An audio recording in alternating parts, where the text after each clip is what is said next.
when it comes to creating shorts, what I find is it's so much better to take a long piece of content and break that down than it is to try and record shorter pieces of content for the exact things, especially if you're not the one who's recording them. So when I very first started doing recording myself and then editing it and then recording myself, then editing it, I noticed that I'd look away from the camera at a certain time. I'd still do this breathing thing halfway through a sentence. There's so many little things that you pick up when you're recording yourself and editing. It makes it a lot easier. When you're doing it for somebody else and they're recording themselves and then you're editing, it gets a lot more difficult because you're not in a position where a few times I'd notice a mistake I made during the recording process as I'm editing, I could then go back and re-record it.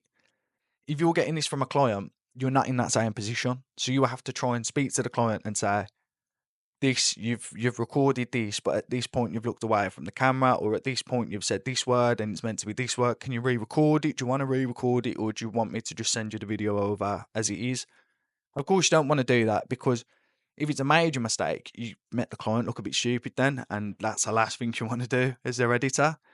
So I've found long form content and cutting it down works best for me.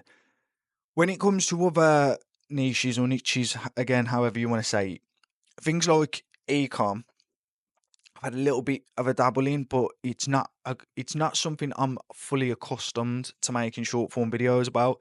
Same with sort of sales and promotional videos. They they can work the same. The fundamentals are pretty much the same, regardless of the editing, regardless of what video you're making or what niche you're deciding to go into. But it allows you to pick up certain little, I guess, tips and tricks that you're not going to know. For example, there's promotional video editors out there who solely do promotional videos. And because they're doing that for 40, 50, 60, 70 hours a week, they'll notice certain trends and they'll remember certain trends, and then they can implement certain trends and sort of justify what they're doing. Whereas for myself, if I make a promotional video and then it could be another 4 weeks until I make another promotional video, I'm not picking up on those trends as fast. So niches are a massive area for you to focus on, just so those tips and tricks again that are set within that section of the market, it's going to be so much easier for you to learn them, master them, and then you've got them sort of underneath your tool belt. Then, if I refer back to podcasting again, there's certain things you'll try and use to bring in some more comments or to get people to rewatch the video pretty much straight after. Obviously, everybody knows about hooks. Those are certain things that you'll just pick up naturally through doing, I'd say, any sort of video editing whatsoever. But there's tips that I've noticed when I'm doing for podcasts that have worked very well. Again, can be music, can be overlays, can be certain text format, things like that. I've picked up that work really well, but they only really work well for the podcast editing side of things. When I've tried them in other areas, it's not worked the best.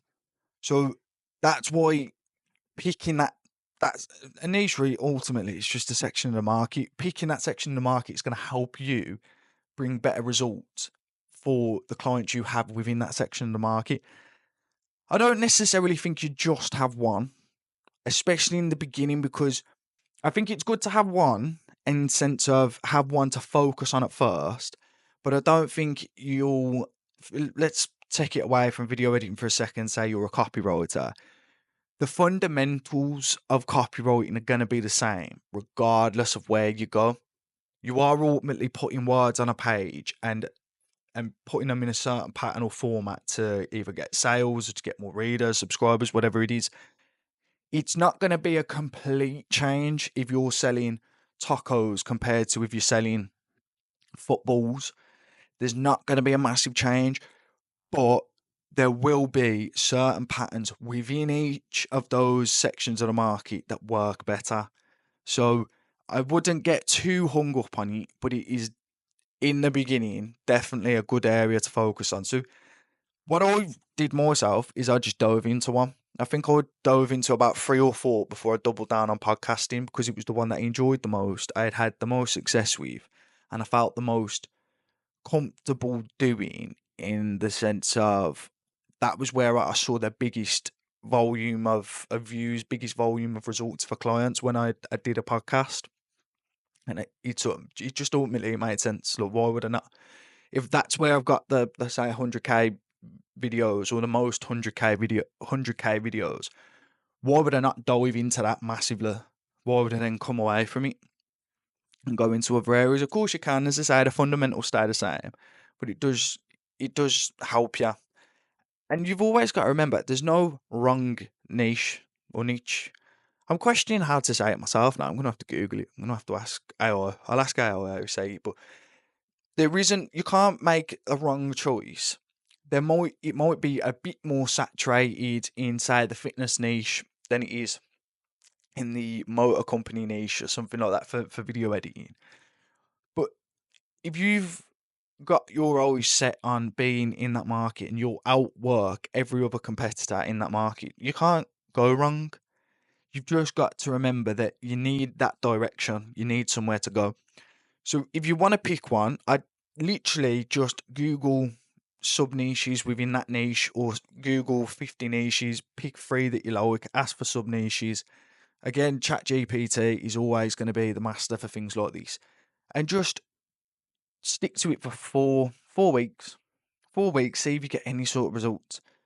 I would argue longer than 4 weeks if you want the truth. I'd argue 3 months because then you want to become that guy to everybody else. You want to become that podcasting guy or that ecom guy or that sales video edit. You want to be that person for that niche, and you don't do that by just swapping and changing them every 4 weeks. But as I say, very very beginning, testing a couple out isn't going to hurt you because the more of them you test and the more of them you try out, you are going to find out pretty quick which one you like doing. So just dive into one. Don't. It's not going to make or break your business if you pick the wrong one. Just don't pick one. Invest 100K into it. Just pick one, test it out, see what you feel, see if there's a certain pattern that you're noticing, and then if it doesn't work out, you can go again and go for another one.